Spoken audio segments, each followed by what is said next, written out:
ప్రకృతి నా ఆలోచనలకు స్వాగతం. వెల్కమ్ టు ప్రకృతి నా ఆలోచనలు. హాయ్ అండి, అందరికీ నమస్కారం. ఈరోజు జున్ను ఎలా తయారు చేయాలో చూద్దామండి. జున్ను తయారీ విధానం అనేది ఆ పాల మీద ఆధారపడి ఉంటుందండి. అవి ఆవు జున్ను పాల, గేదె జున్ను పాల, అలాగే ఒకవేళ గేదె జున్ను పాలు అయితే అది మొదటి రోజు పాల, లేకపోతే రెండో రోజువా మూడో రోజువా అనే దాని మీద ఆధారపడి ఉంటుందండి మనం జున్ను తయారు చేసే విధానం కూడా. కాబట్టి మనం ఇప్పుడు ఏం చేయాలంటే, మనకి గట్టిగా చేసుకోవాలనుకుంటే ఒకలాగా, అలాగే పలుచగా ఇష్టపడే వాళ్ళు ఒకలాగా అలా చేసుకోవాలండి. ఇక్కడ మేమైతే పలుచగా తింటామండి. నాకైతే జ్యూస్ లాగా ఇలా రావాలండి, ఇంకా పలుచగా ఇష్టం అనమాట నాకు. కాబట్టి ముందుగా మనం టెస్ట్ చేసుకోవాలండి. టెస్ట్ చేసుకుని ఒక గిన్నెలో పెట్టుకుని ఎలా వచ్చిందో చూసుకోవాలి. నేను టెస్ట్ చేశాను, ఆ విధంగా వచ్చింది. ఇంకా పలుచగా కావాలనుకున్నానండి. దాని గురించి ఇక్కడ జున్ను పాలు తీసుకుంటున్నానండి. అంటే ఆ క్వాంటిటీ జున్ను పాలు ఒక డబ్బాలోకి ఒక గ్లాస్ పాలు తీసుకుంటున్నానండి. తీసుకుని అలాగే మనకి 3 గ్లాసులు మామూలు పాలు పోసానండి. 3 గ్లాసులు మామూలు పాలు పోసి తర్వాత ఒక గ్లాసు నీళ్ళు కూడా పోసాను. ఎందుకంటే నాకు జ్యూస్గా వాటరు అలా ఇష్టం అండి, కొంతమంది గట్టిగా ఇష్టం. కాబట్టి నేను ఆ క్వాంటిటీ ప్రకారం ఒక గ్లాసు ఆవు పాలకి 3 గ్లాసులు పాలు పోసానండి. అంటే ఒక గ్లాసు నీళ్ళు కూడా పోసాను. కాబట్టి మనం ముందు టెస్ట్ చేసుకోవాలండి, అలా కలుపుకుని టెస్ట్ చేసుకోవాలన్నమాట. ఒక గిన్నెలో పెడితే బాగానే వచ్చింది, ఇంకొంచెం పలుచగా కావాలనుకున్నాను. తర్వాత చూడండి, ఒక గ్లాసు బెల్లం వేసానండి. బెల్లం వేసి దాన్ని పూర్తిగా కలిగి తిప్పుకోవాలండి. బెల్లం పొడి అనమాట అండి, ఇది ఆర్గానిక్ బెల్లం పొడి అండి ఇది. కాబట్టి ఎప్పుడైనా సరే జున్ను పాలు ఏ రోజువి మనకు తెలియదు, కాబట్టి ముందుగా కొంచెం కలుపుకునండి ఒక గిన్నెలో పెట్టుకుని టెస్ట్ చేసుకుని చూసుకోవాలి. పలుచగా కావాలా చిక్కగా కావాలా అనేది ముందు మీరు కలిపిన దాని మీద ఆధారపడి ఆ విధంగా కలుపుకోవాలండి.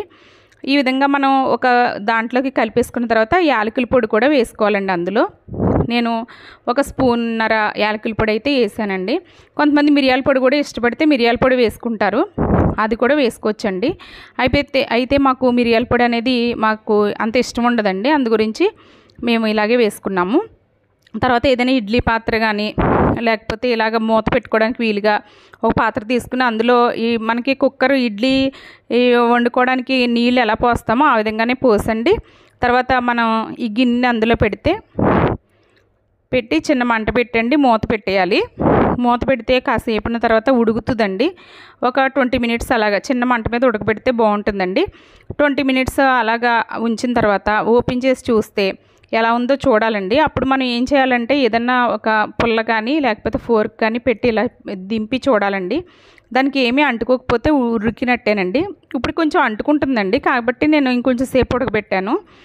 ఉడకబెట్టిన తర్వాత ఇప్పుడైతే పర్ఫెక్ట్గా వచ్చింది. చూడండి, జ్యూసీగా వాటర్ కూడా పైకి ఎలా వస్తుందో. నాకు ఇలా ఇష్టం అండి. ఇలా ఇప్పుడు బాగా పలుచగా ఉన్నట్టు అనిపిస్తుంది కదండి, కానీ చల్లారిన తర్వాత ఇంకొంచెం గట్టి పడుతుంది అనమాట అండి. అలానే మనం ఓవర్గా కూడా ఉడకబెట్టేయకూడదండి, దీన్ని సమానంగా ఉడికితేనే దాని టేస్ట్ బాగుంటుంది. ఓవర్గా ఉడికినే గట్టిదనం వస్తుందండి.